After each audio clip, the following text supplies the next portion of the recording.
As I got another rhyme, another rhythm for y'all to listen. I'm never quitting on my mission, I'ma roll with what I'm giving. Got some ambition, this new edition, filling positions. Looking at the void in myself and feeling what's missing. Better watch the way you going, better go in the right direction. In the moment you stressing, but you gon' be counting blessings. And I know that for certain, keep on working, open curtains. Haters swerving, cause they ain't ready for your final version. Whoa. I'm never gonna give up, fall down, I just gotta get up, yeah. You're listening to the Tom Ficklin Show on WNHHLP 103.5 FM, your home for community radio. All right, good morning, New Haven. Thank you, Tom Ficklin. Thank you, Harry. Thank you, New Haven Public Radio, for giving us this time today. And I have a great show for you today. All across the nation, we are facing over a 35% decline in teacher candidate enrollment at our schools. And I actually, yesterday at our opening school meeting, we had one of our leaders tell us we may be closed down in 5 years. We've been educating and preparing teachers and leaders for 173 years here. So it's kind of scary. But today, I've got the shining light in the nation. I have the University of Kentucky, and they're going to talk about the Kentucky plan. And what I'm going to do is Dean Julian Vasquez from the School of Education will start us off. He'll introduce himself, tell us a little bit about his passion, and then he has some key guests from that Kentucky plan with him, and they will introduce themselves quickly and tell a little bit about their passion, and then we'll get right to the gist. What is this Kentucky plan? Go ahead, Julian, and thank you. Wonderful. So glad to join everyone there in New Haven and beyond. I'm Julian Vasquez Heilig, Dean of the College of Education at the University of Kentucky. I apologize that it looks like car karaoke in the background here, but I'm right in the middle of leading a leadership retreat, and I'm taking a break here to have a conversation with you all. What's my passion? My passion is addressing some of our nation's biggest challenges in education, and the teacher shortage is one of those. And we are doing that at scale at Kentucky. And we're doing it in ways that I think will surprise you. I think you will be excited. And then we're going to give you our recipe. And I've brought the folks with me who, our team, an incredible team. Margaret Rintema, who is our Associate Dean of undergraduate students. I brought Beth Goins and Amanda Nelson, who are our Chief Communications Officers. And they're going to talk about our creativity, our passion, our innovation to accomplish this not only for our state, but nationally. And we're so excited to join you. All right, how about we go to Margaret? Hello, everyone. Welcome, and thank you so much for having us on. I'm my passion. I began my career as a middle school teacher, and I have been very focused most of my career on training teachers. But my passion really revolves around undergraduate education and doing everything we can to support that experience for our students so that they can be as successful as we can help them be. Perfect. And it looks like on my list, I have Amanda next. Hi, I'm Amanda. Hi there. My background is in journalism, public relations. I grew up in a newspaper household all my life. I've been writing, but here at the University of Kentucky, I would say my passion is helping young people discover what their passion is, and it's okay to pursue it. And when they come to a university, that's the time to get it all figured out. We help work with recruiting students. And so part of that too is with teachers. They have a lot of voices saying, don't do it. And so they have to cut through that noise and decide to follow that path. So part of what we do is show examples of other students that are making that decision. And then that helps encourage people graduating high school to say, okay, well, I've heard from my teachers, from my parents, from my family, maybe try pharmacy or something else, but I think my heart's in education. And so we help them come here and figure that out and decide if that's what they really want to do. All right, so we're hearing that message. All right, Beth, I think you're next.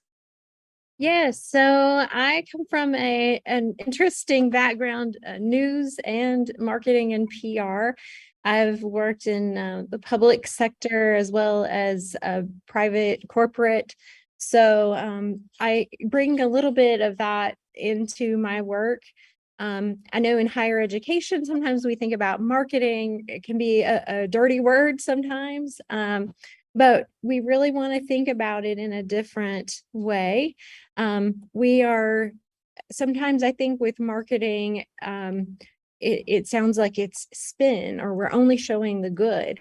I think one thing that is that I love about being here is being able to tell the story in an authentic way and being able to reach students where they are.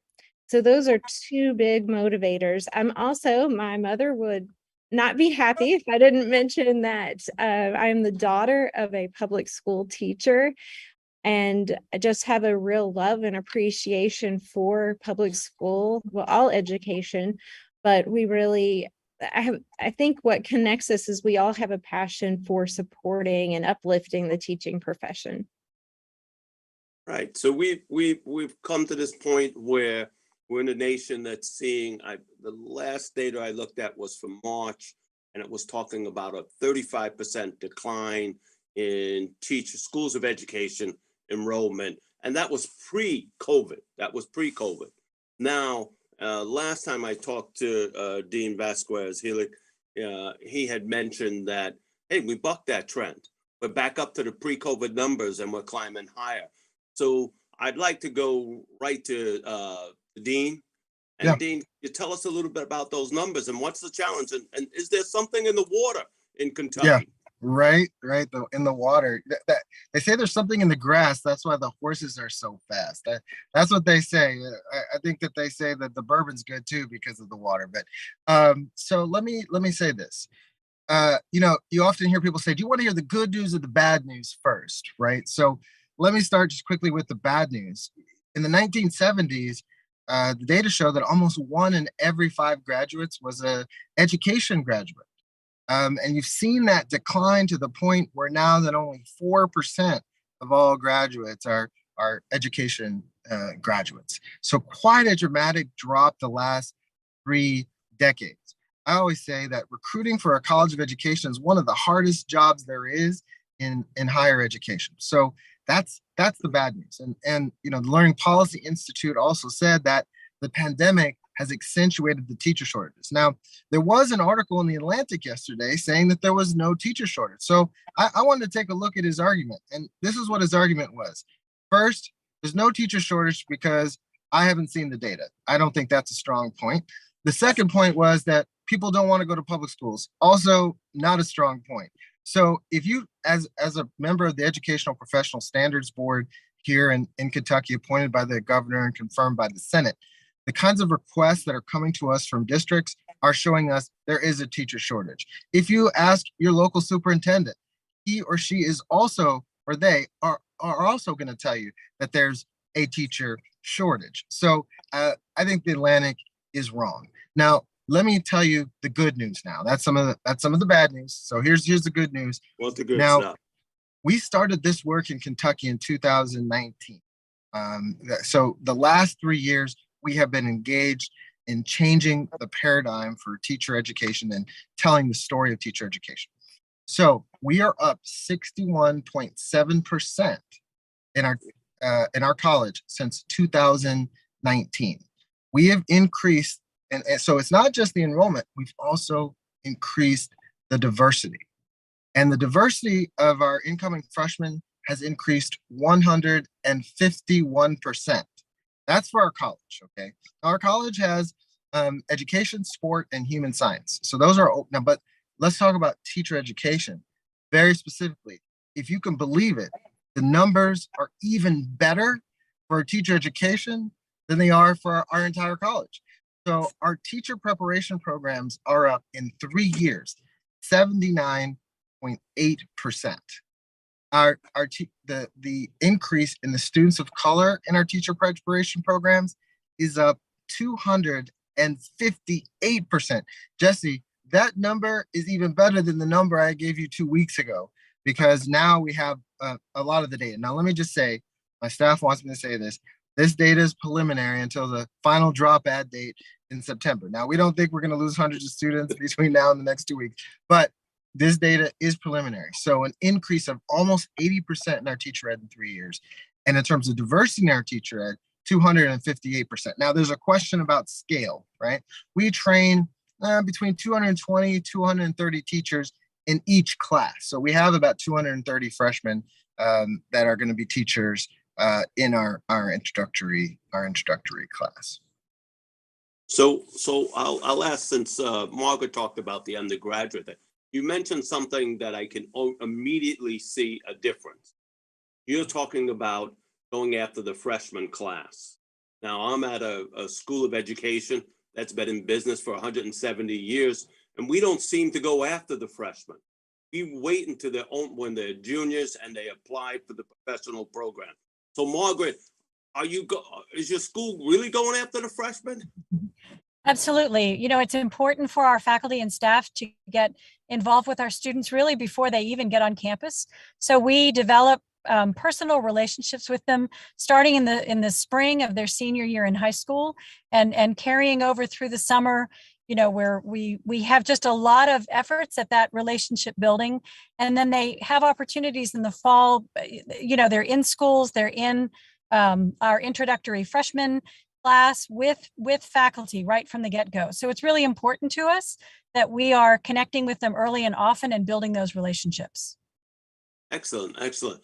I'm gonna ask Amanda a question, because she talked about Julian did mention the narrative, the paradigm shift and the narrative, change in narrative.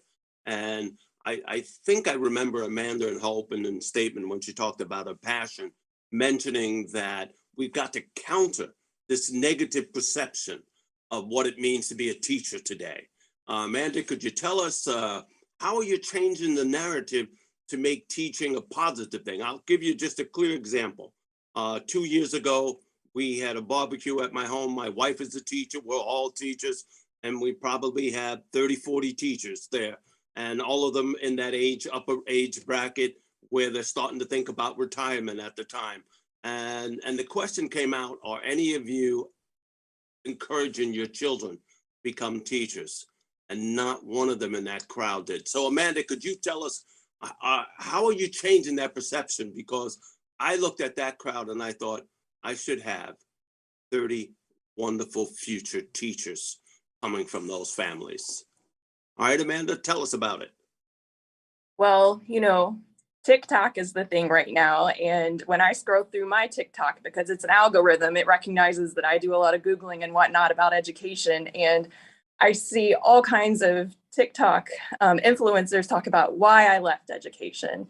There are podcasters on TikTok that I love to listen to, and they tell stories from the classroom of bad experiences they had and how they would never go back to education. And there are influencers that talk about what skill sets the teachers have that they can use in other fields. And so there is a lot of noise, and we hear it from our students that are majoring education about what their family members, their own teachers said to them. And they'll say, you have so much potential, you're great at math. Why don't you be an engineer? Why don't you be a pharmacist, a nurse? Because they see you'll have and you will be more respected. And they hear all of this, and they come to school pre-med, pre-pharmacy. And what I have to do, and others that work in recruitment and marketing, is really tell the stories of the teachers that are taking that passion that they've always had, since a lot of them say since they were a child, they wanted to be a teacher, and the positive stories. So we're not afraid to, if one of media stations in town calls and said, you know, we're hearing from the superintendents in certain county that they're having a teacher shortage, teachers are quitting. We're not afraid to gather a group of students, talk about it. Don't shy away from the negative, because what happens is when you are out there talking about it, there are people that when they hear that there's a need, that's where their heart is. They want to go fill the need. It happened with one of my own family members. He had a great career going for himself, but he was going home at the end of the day and feeling like, wow, those things that I typed on my computer today are really not doing much for the world. And I think a lot of people during the pandemic started to feel like they were looking for something deeper and more meaningful. And he switched. He's now a special education teacher here locally. And so we're getting those career changers as well. So really what we have to do is highlight where is working and where people are really personally fulfilled. And it's able to help those young people that are making those decisions. You know, the teachers in their school that are saying don't do it, they listen. They're able to find have a lot of people, like Nadine was talking about the freshman class. Yes, we could have people change their major, but we could also come into education because they are here to do something else right now. But as they take classes and really get to know the career that they're going toward, they might decide, you know what, I really wanted to be a teacher. So we do have a lot of students that come into our college after their freshman year because they decided to do what they're really passionate about. So maybe we add a little TikTok to it, and we'll come to Beth, and then I'm going to come back to Julian because those numbers on diversity increases are amazing. But right now, Beth, you had talked about marketing.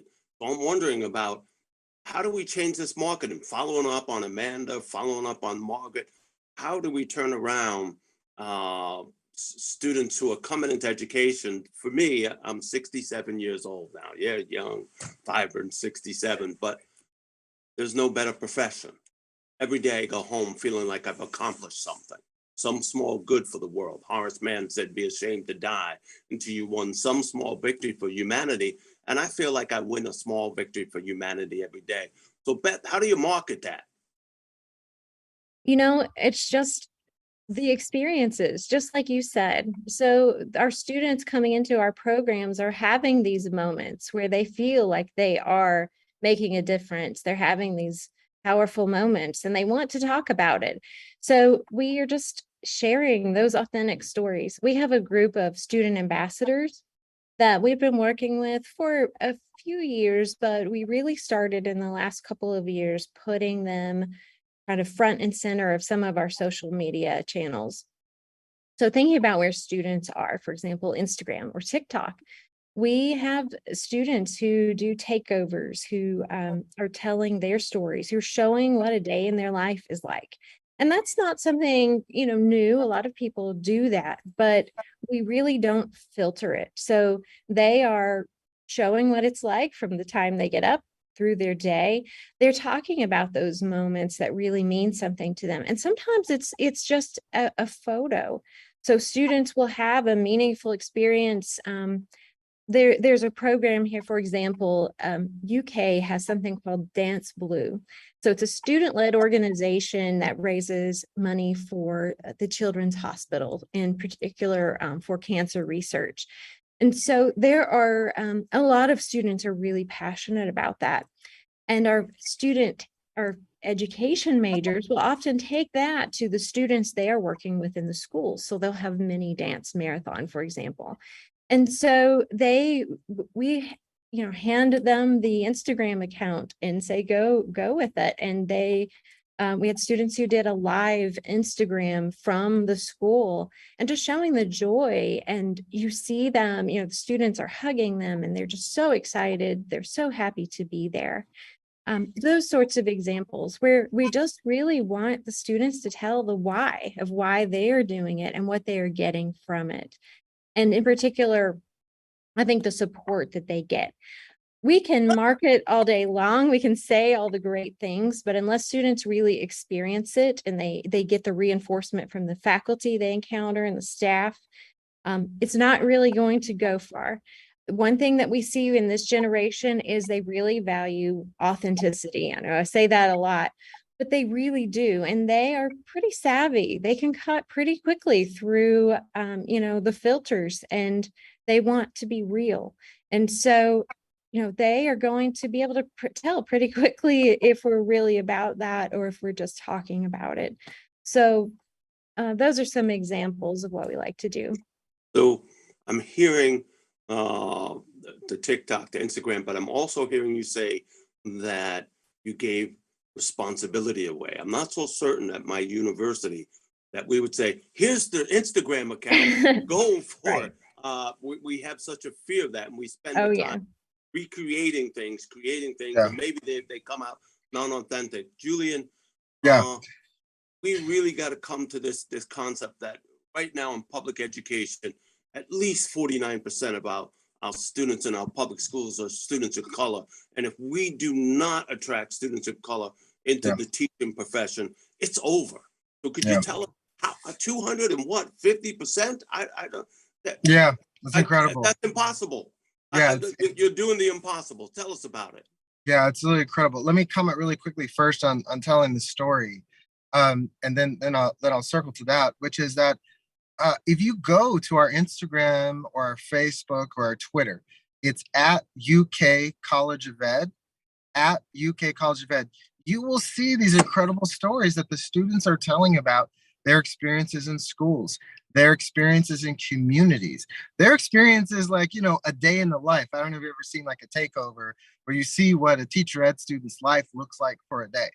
And the thing is that really counters that negative narrative that you hear, because those Generation Zers, one of the interesting things about the research about them is that they want to leave a legacy, even more so than the X's and the boomers and the millennials. That's what the research is telling us, is that they really want to make an impact on the planet, leave that legacy for mankind, as you said, Jesse. So I think that that's really, really important, is that they see that outward facing, the stories that we're telling, and they say to themselves, we want to be a part of that. That's what they're telling us. Now, we know, just sort of shifting gears to your original question, we know that it is so important that we train educators of color. Really interesting work by Travis Bristol out at UC Berkeley about the importance of teachers of color for students of color. And we know that students of color have higher critical thinking skills, have higher achievement and long-term life outcomes when they have teachers of color. There's an extensive body of research that shows that. And considering, for example, that we know that in just 5 years, 44% of all students in K-12 are going to be Latino students, Latinx students, in just 5 years, right? So the demographics are changing. Even in Kentucky, the fastest growing demographic in Kentucky is Latinos, right? So it's just important to understand the demographics are changing. And so we've got to think about the demographics of our teachers too, because we know it impacts the students' academic success. And so we do this in a lot of ways. We have faculty doing Zoom conversations with potential students of color.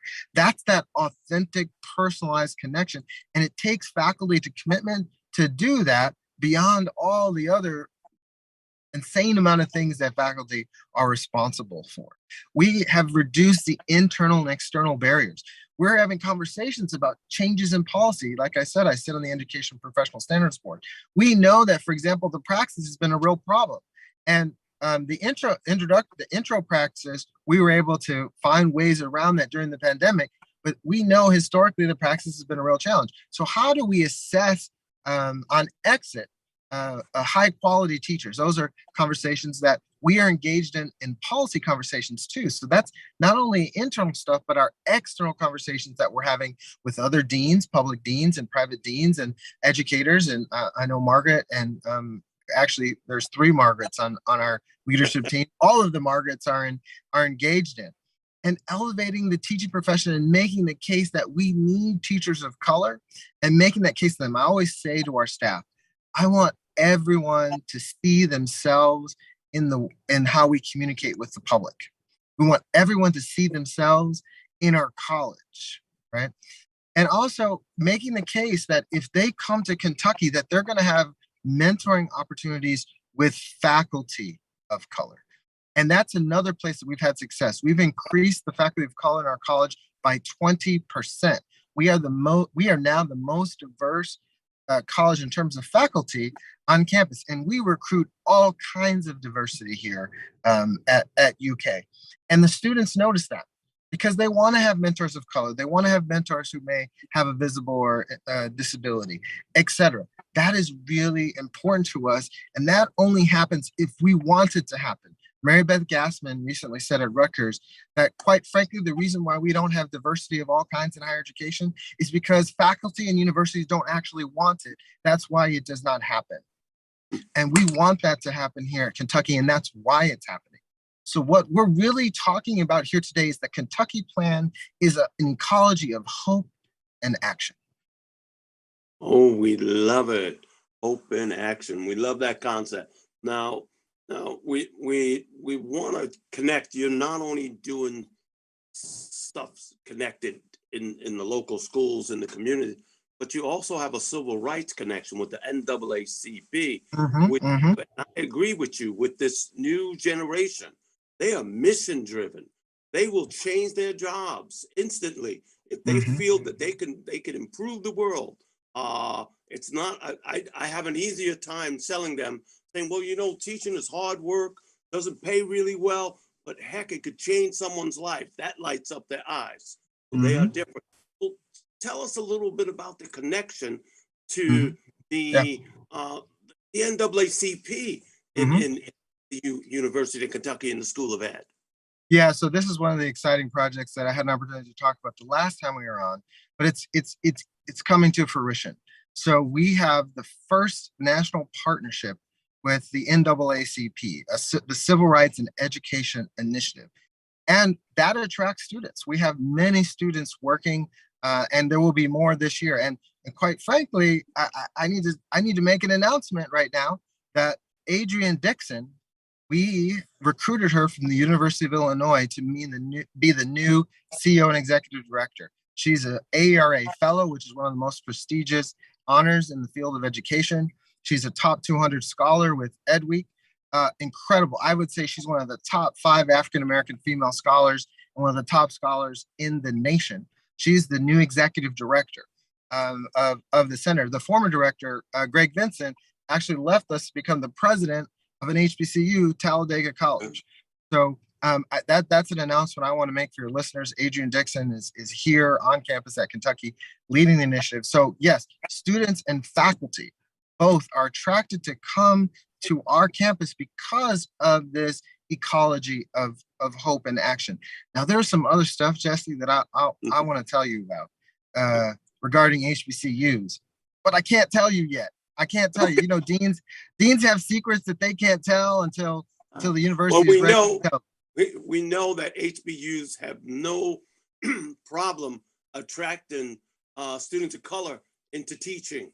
Have a long history of that, and a connection to Central Connecticut State University. We are our most prominent graduate from 1853 was Ebenezer Bassett, who is the hero of Hispaniola and really the founder of Cheney College, the first historical Black college. And we have a building named after Bassett. It was a 10-year struggle because they wanted $10 million to name a building.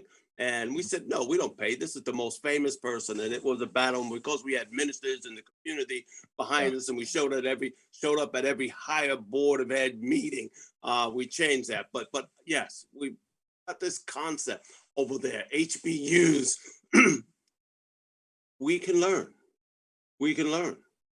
We can learn from them. It's not that they're not struggling with enrollment issues either, but we can learn. They're graduating people. But I wanted to get your comment on this because you mentioned practice, the entrance. I'm going to tell you something Connecticut did. The Black and Latino caucus in Connecticut went after Pearson over Praxis 1 because they had got the stuff that it's keeping people out at the gate. And so they sent their lawyers and their legislators down to Pearson office in Connecticut. So I think it was 3 days in the office every single day saying, where's the data that it shows it improves teaching and learning for children? And after 3 days, then they finally, Pearson sent in lawyers, not the people said, we don't have any data. And so in Connecticut, you take the practice exam, so you got to pay for it, but there is no cutoff score to get into the School of Ed. So I do think that's a key, that's a battle we're fighting right now. Is there data for some of the gates in profession? So I'm hoping that we can take Pearson and not that, take them to the court and tell them, if you have the data, you've been doing this now for 20 years, you should be able to show the data, a clear demonstration that you have improved teaching and learning in our schools, especially as the gates. I can't imagine how many people are not teachers today because of that anxiety. But I wanted to ask a question to Margaret because there's, and I think because she does the undergraduate, she can help us. when I look at the numbers of Margaret, the numbers of our students in our community colleges are increasing. And they are places where also diversity is high. Can you tell us, is the University of Kentucky, do you have agreements with your community colleges? Do you reach out to your community colleges? Because I find them to be a fruitful ground. Could you tell us about that? Absolutely. And in fact, I'm part of a collaborative group with our local Bluegrass Community and Technical College, and we meet periodically to talk about the students that we have and how we can work together. So it has been enormously productive, and I couldn't agree more that community colleges are an important part of pulling more people into the profession. I agree completely. So we've got that's a key. And for us here, that's a big. I certainly think that that's one piece of it.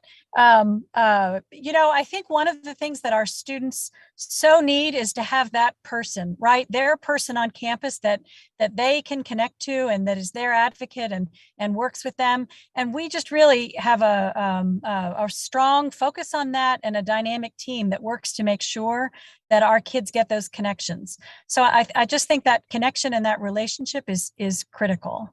In addition to that drive for service, right, to make a difference in their world. So I'll come back to Julian, and because being a dean of a school of education, and you have talked about recruiting faculty, diverse faculty, and faculty.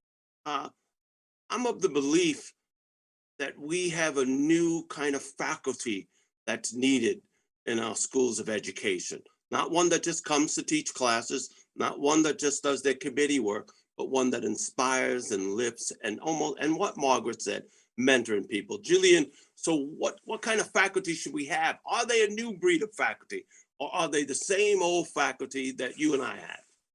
Well, that's a good question. I mean, I had Linda Darling Hammond, so she was really a model of public scholarship and impact and conversations about justice and democracy for historically marginalized communities. I think that is really the model. Now, here's the challenge. The challenge is that that's not what's incentivized by our universities, right? What's incentivized by the universities are things that bring in revenue of different types, right?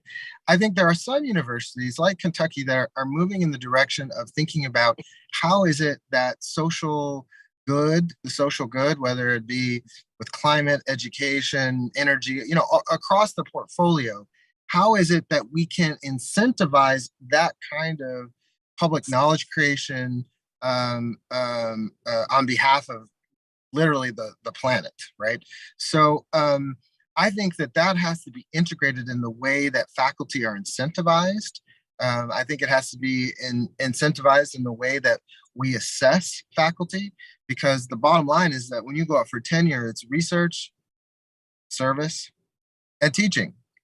That's it. And so I think that the new generation of leaders are really interested in impact, and I think that the way we're able to empower faculty to do that is by expanding not just the communicated values of universities, but the actual values and the practices and policy of universities. Now, those are conversations that we're just beginning here at Kentucky. Now, clearly our faculty are heavily involved here in the Commonwealth, nationally and internationally. We have a whole new approach to our international portfolios. You can bring me back to talk about that one day. But that's where I think the rubber meets the road, right? It's where we move beyond discussion and into action is when the policies and practices of our universities and our colleges explicitly value what you just said, Jesse. So there's this mission that we're talking, a mission for we could almost go back to Horace Mann, and not to say that he was a perfect person, but Horace Mann and that concept of the greater good, creating common schools for the poor that were good enough for the wealthy, that kind of concept there. So we Yeah. have that mission over there. There's an elephant in the room. And I think, and it's an old one. So Nell Noddings, the feminist educator, used to talk about the dichotomy about a sense of responsibility in teaching that pushes teaching to care for their students and to think about promoting the best interest of students. And then the dichotomy was, she said, and it comes up against the demand for accountability in there. And so we mentioned a little bit about that with the praxis and stuff. So this demand for accountability of an education reform movement that has pushed high stakes testing rather than citizenship and civics and art and music. And I think you've been writing about this for a decade now. Yeah, but accountability, and the question I always ask when people talk about accountability is accountability to what? Accountability to a test that's a snapshot in time, or accountability to communities, accountability to our values, right? So when we're talking about the practice, what is it that we value in a teacher? Is that actually represented by the praxis? Or is the veteran teacher that's mentoring that student, is the faculty member that has 6 or 7 students out in the field and has been observing them for an entire year in their placement, do they have a better handle on how that teacher's doing than any of these testing companies? I think my answer to that question is yes, that we have accountability has to represent our values and not necessarily represent the values of a testing company. So and so essentially what those accountability metrics have done is they become barriers to change. And I think we may have lost Jesse here. We lose Jesse?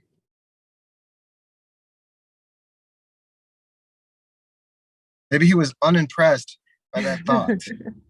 But so but we could continue until Jesse comes back on.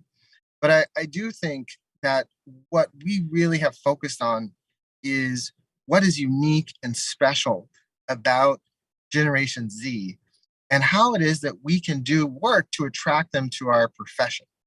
And so what's interesting about Generation Z, I talked about one thing, which was their legacy, that they want to leave a legacy. I think another thing is that they're digital natives. And I know for baby boomers and some Generation Xers, the fact that Generation Z is so engaged in devices is sometimes problematic to our generations. But that's what these students are. They're playing games online with their friends, they're on TikTok. They're interacting across all borders with each other. And so that's the place where we want to tell that story, is in that ecology. And I think one of the other interesting things about Generation Z that we're really appealing to is that they are more comfortable with diversity and interconnectedness than the generations that came before them. Seeing the friend groups of the millennials as they come into our college and they're interacting in our college is so incredibly exciting to me. These Generation Zers give me hope for what's coming for our nation. They really do. I think one of our activities, you reminded me last year, Dean, remember when you were on Twitch? So we even did a Q&A. We played games on Twitch and answered questions where students were on there, were gaming. And each of these initiatives, a lot of times with marketing or where we invest our time, we wonder about the return on the investment. So did we get any students because we spent an evening on Twitch? We don't know that, but those are all pieces of the puzzle. So if we ask about what is the thing that makes the difference, it's all of it. It's all of it. It's being where the students are. And then those, what I call drops in the bucket that really add up to help fill up that bucket, being in the spaces where students are to be part of their awareness. And their friends see these things, and it continues and it builds upon itself. And so we're talking about these high school students. A lot of our high school students, they may become aware of our social media through recruitment materials they receive, but a lot of them see it from their friends. So their friends who are a year or two older, who come to UK, who are majoring, and they see what they're doing, then they're sharing that. We tag the students in our posts, and their friends are seeing that. And so again, going back to where they are, being in those digital spaces, it really helps us to be able to reach more students. And I got to say, it's important to have, for a college of education, to have a strong partnership with the university too. And so I will go over to our financial aid department and say, look, we think it's very important that teachers choose Kentucky over our competitors. We think it's very important that becoming an educator can be as affordable as we can possibly make it. And so we make that case directly to the university that they should make strong offers, because colleges don't control financial aid, that they should make strong offers. And the indications are, we don't know exact numbers yet because things still have to settle out. The indications is that the university has been a really strong partner to us and has increased the support of our students coming into our teacher ed programs, and really, quite frankly, across our college. Because I've made the case to the provost that, look, we are the flagship, the public R1 flagship of our state. There's only 50 universities like ours nationally. And so the question is, did we want to be a part of the solution, and could they empower us? And so the university also has to direct resources to College of Education. The College of Education cannot be in line behind business, behind law, behind medicine. The university has got to see the sacred mission. And so for those of you out there that are doing the kind of work that we're doing, you've got to make that case to the university to be strong partners in your work.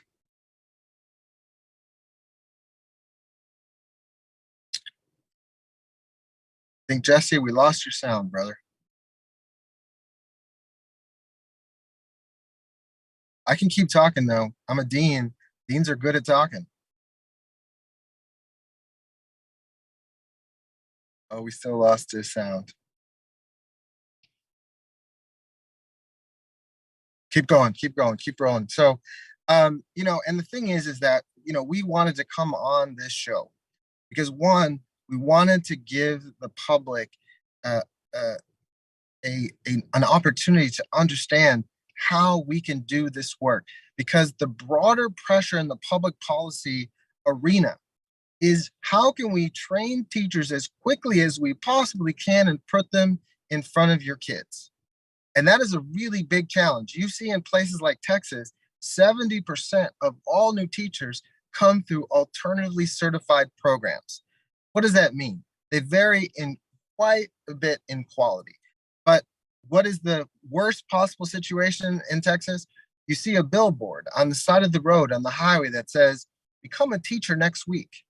Do 30 hours online and we will put you in a classroom next week. Now, not all alternative certified programs are that weak, but there is quite a bit of variation. And what happens is that if we don't prioritize in public flagships and private universities, et cetera, and encourage students to go into teacher education, what's going to happen is that we're going to have this huge influx of underqualified teachers that we see in states like Arizona and Texas and others. And what that means is that your student is going to have a teacher that has, let's say they're a special education teacher, that they've never been trained to write an IEP. Now, you may think that they're a highly qualified, certified special education teacher. They may have had literally no training to do that before they're in the classroom to teach your children. And so that's why this conversation is so important. I think the public and the private universities understand that we have got to buck the trend that is showing a downward spiral in the training of teachers' education. Because if we don't do that work, what's going to happen is that public education is going to be sabotaged.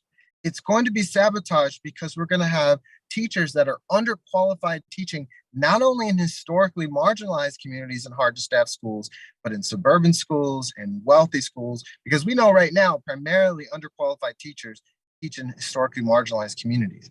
But as we march towards the deconstruction of teaching as a profession, that becomes a problem across public education, or whether it's suburban, urban, or rural. Do we have you back, Jesse?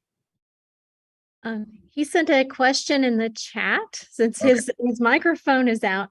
He'd like for you to talk more about that sense of responsibility to promote the best interests of our students and the world that Nell Nodding said teachers need.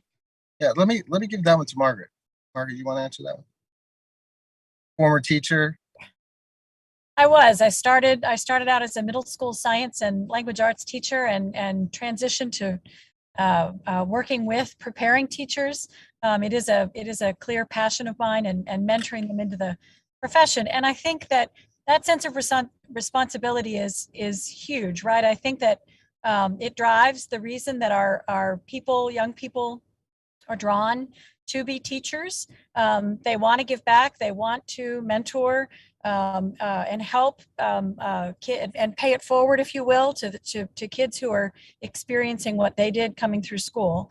I think that, you talked about the tension that Nell Nodding talked about with the accountability. And, one of the pieces we've mentioned praxis several times, and even beyond sort of a gatekeeping, how do kids do with that assessment, do know that it's also expensive, right? And so for a lot of our students, it's a financial barrier.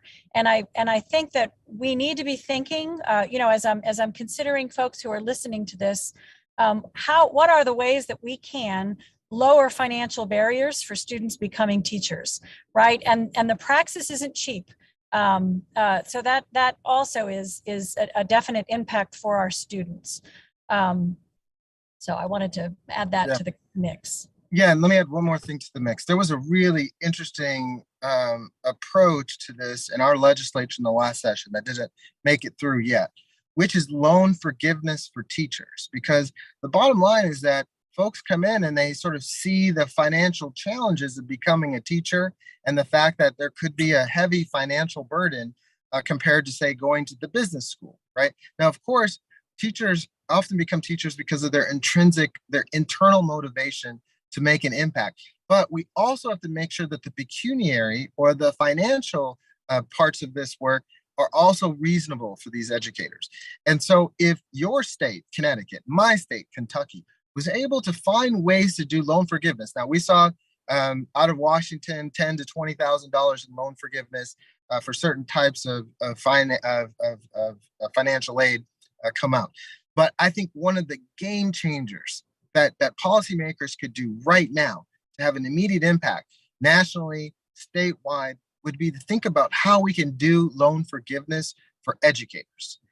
Just because the average educator, the median pay is about $55,000. Now, in Connecticut, it's higher than that. That's sort of like around the national median, right? But it's important that we understand that the finances do matter. Teachers have children that want to go to college. They want to be able to buy homes, right? And they're underpaid compared to other professionals on average with college degrees and or graduate degrees. And so we've got to think about the finances of this. We've got to think about creative financial public solutions for public policy, financial solutions in public policy, so that teachers, young people will say, you know what, if I go to the UK College of Ed, I know that I'm going to have $40,000 in loan forgiveness if I stay in the classroom for 5 years, something to that effect. So we also need to put pressure and make requests of our policymakers to actually do more for the teacher shortage, to actually do more for teacher education. There are a variety of things that they can put into place tomorrow, if they're in session, tomorrow, to make a difference in the teacher shortage. Now, a lot of times what policymakers are doing is they're coming up with ideas that shorten the time or make it easier to become a teacher. I think that is a long-term solution to sabotage or a direction towards sabotage of public education. We need policymakers to find ways to make investments in education. I think Jesse's mic is still down. He This had is my another opportunity question. to be a radio co-host. This is Yeah, my opportunity. I field this question for him as well. He's saying that this new generation in his courses that he sees that they're fired up to push back against diversity in their classrooms. And diversity is a strength to them that inspires and lifts teachers and their students. And I know that we've seen that among our students and talked about that in a podcast recently. Do you want to talk about that, Dean? No, go ahead, Beth. I've done a lot of talking, and I would love for you to weigh in on that. Well, we do hear this from our students, and we did a podcast last spring where a couple of our students were talking about this very topic. Something that we often hear from students is, I didn't have someone who looked like me. And it matters, as you mentioned, it has significant impacts on the students, their academic performance and other things throughout their lives. So it really matters to them. And so they feel a calling to be that person for their students, to be that mentor, to show the students, a positive role model, and to be there with them. So that is something that drives a lot of our students, I think, when they want to come into the education profession. They're very mindful of that. And Amanda talked to them as well. Oh, go ahead. Well, I'm afraid that we may have lost him again. I'm not sure if he's there. One of the things, though, that I also, to add to what Beth, you were just talking about, I think that it is so important, right, for teachers as they're thinking about their classrooms, that we are bringing in the experiences and the backgrounds of the students that we're serving, right, and that we're teaching. Kids value authenticity, and I think that when we bring forward diversity, equity, inclusiveness issues in our classrooms, that really speaks to our kids. That's real world to them, and it is important and motivating and engaging. So I think that those are all things that as we're thinking about not only who we're bringing to the classroom as teachers, but also the things that we're doing in classrooms, it's important to mention. Are you there, Jesse? I think I'm back. You're back. Harry had me, sorry for the technical, had me leave the room and come back. But we're getting down to the end, and I'm so glad that I have such a cool group that jumps in and says, hey, when your mic's out, we could take over and host, Jesse. No problem.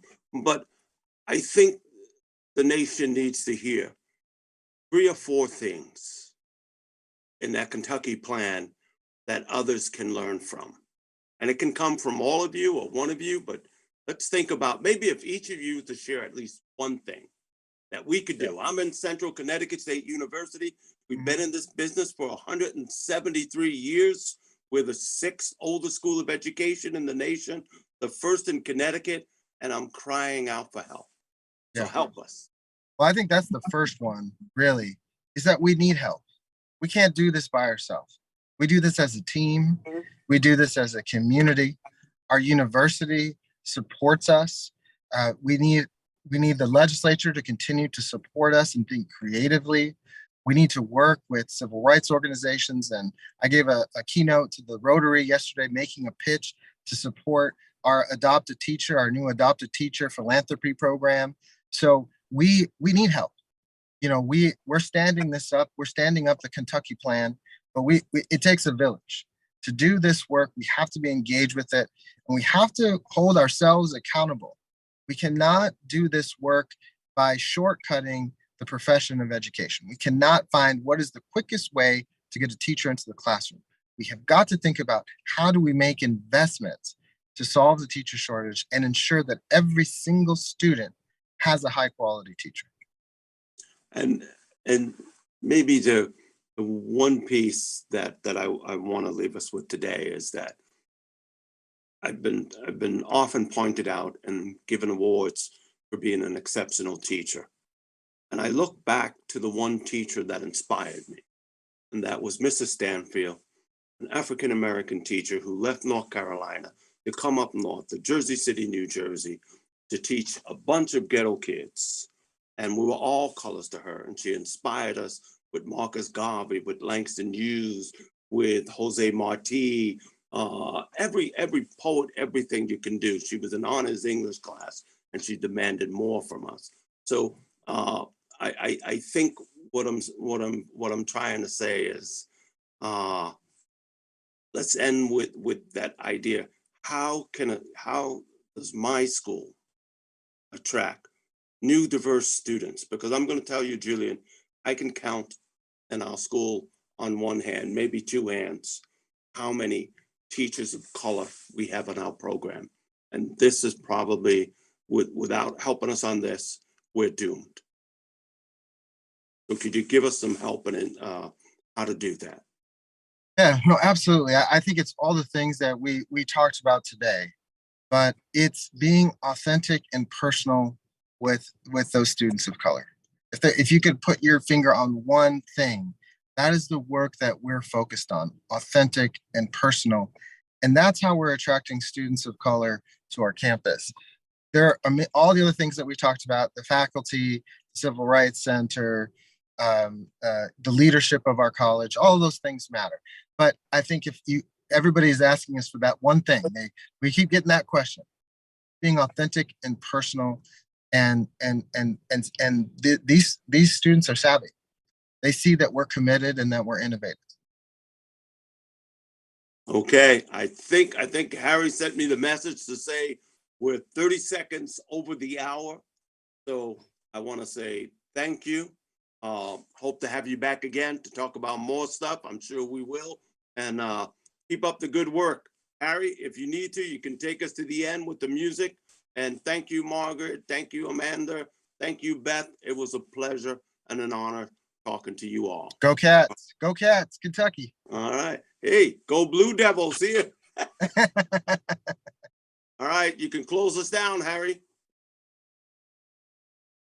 We're definitely having some interesting technical issues today. I'm looking forward to being back in the studio. Make you stressing, but you gon' be counting blessings. And I know that for certain. Keep on working, open curtains. Haters swerving, cause they ain't ready for your final version. Whoa. I'm never gonna give up. Fall down, I just gotta get up, yeah. Cause this is my road. Let's camera action, I'm ready to go. I'm never gonna give up. Fall down.